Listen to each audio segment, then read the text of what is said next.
दिल्ली विधानसभा चुनाव में आम आदमी पार्टी के करारी हार के साथ ही 10 साल बाद सत्ता से बाहर हो रही है।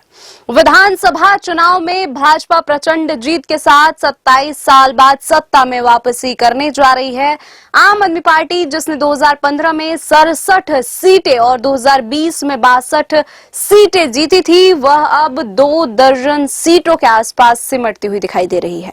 वहीं भाजपा जिसने 2015 में 3 सीटें और 2020 में 8 सीटें जीती थी, वह इस बार प्रचंड जीत के साथ दिल्ली की सत्ता में काबिज होने जा रही है।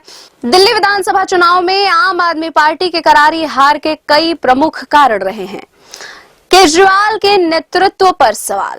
दिल्ली विधानसभा में आम आदमी पार्टी के हार का बड़ा कारण अरविंद केजरीवाल का कमजोर नेतृत्व रहा है। शराब घोटाले में अरविंद केजरीवाल के जेल जाने के बाद उनकी पार्टी पर पकड़ कमजोर होती गई और पार्टी का कैडर बिखर गया।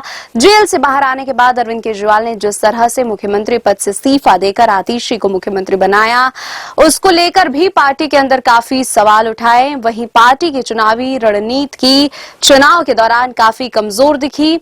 चुनाव के दौरान आमतौर पर आक्रामक रहने वाली आम आदमी पार्टी भ्रष्टाचार के आरोपों के बाद कई मौकों पर डिफेंसिव मोड में दिखी। आपके कई नेताओं पर भ्रष्टाचार के आरोप। दिल्ली में 10 साल से सत्ता में काबिज आम आदमी पार्टी सरकार के कई नेता जिस तरह से भ्रष्टाचार के आरोप में घिरे, उसने कहीं ना कहीं लोगों का भरोसा आप सरकार पर कम किया। अरविंद केजरीवाल, मनीष सिसोदिया सहित पार्टी के शीर्ष नेतृत्व पर जिस तरह से शराब घोटाले सहित अन्य घोटालों के आरोप लगे और उन्हें जेल जाना पड़ा। विधानसभा चुनाव के दौरान केजरीवाल के शीश महल का मुद्दा जिस तरह से भाजपा ने मुद्दा बनाया, वह भी आम आदमी पर भारी पड़ा। 2015 में स्वच्छ राजनीति के साथ सत्ता में आए अरविंद केजरीवाल पर जिस तरह से भ्रष्टाचार के आरोप लगे, उससे उनकी विश्वसनीयता पर लोगों का विश्वास कम हुआ। आप में आंतरिक कलह और भीतर घात। विधानसभा चुनाव में आम आदमी पार्टी की बड़ी हार का कारण पार्टी के भीतर आंतरिक कलह और भीतर घात भी बड़ा कारण रहा।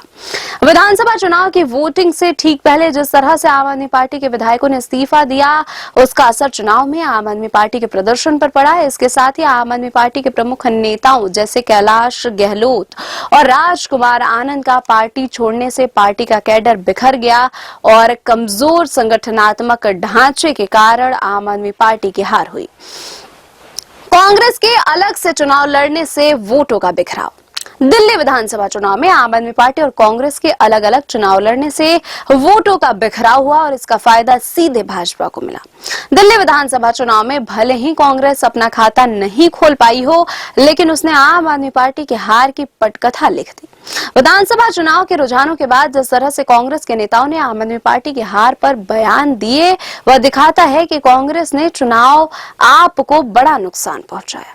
भाजपा की आक्रामक चुनावी रणनीति और बड़े ऐलान।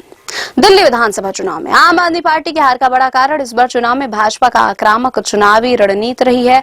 27 साल बाद दिल्ली की सत्ता में काबिज होने जा रही भाजपा ने पूरा चुनाव प्रधानमंत्री नरेंद्र मोदी के चेहरे पर लड़ा और खुद प्रधानमंत्री ने ताबड़तोड़ सभाएं की और आम आदमी पार्टी पर तीखे हमले किए। तो क्या आपकी हार सिर्फ भ्रष्टाचार के आरोपों की वजह से हुई या फिर बीजेपी की मजबूत रणनीति और मोदी फैक्टर ने इसे और तेज कर दिया?